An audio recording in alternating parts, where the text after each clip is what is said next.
ഉപ്പാൻ അറിയാഞ്ഞിട്ടാണോ? അല്ല, അതിനകത്ത് നിന്ന് നീ മനസ്സിലാക്കണം, അത് പറയൽ അത്ര എളുപ്പമുള്ള കാര്യമല്ല.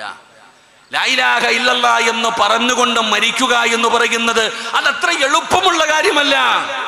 അള്ളാഹുവിന്റെ പ്രവാചകൻ സല്ലല്ലാഹു അലൈഹി വസല്ലം തങ്ങൾ പറഞ്ഞു തന്നല്ലോ, നിങ്ങൾ പറഞ്ഞു കൊടുക്കാൻ. സക്കറാത്തിന്റെ അവസ്ഥയിൽ കിടക്കുന്ന കൂടെ അത് പറഞ്ഞു കൊടുക്കണമല്ലോ.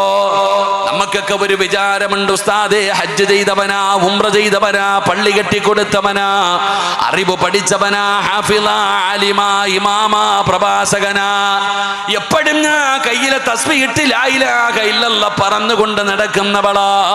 അതുകൊണ്ട് നമുക്കിത് പറയാൻ പറ്റുമെന്നൊരു ധാരണയുണ്ടോ? പെങ്ങളെ, ഈ ദിക്റിന്റെ മഹത്വം എന്തെന്നറിയോ? ഈ ദിക്റിന്റെ മഹത്വം എന്തെന്നറിയോ?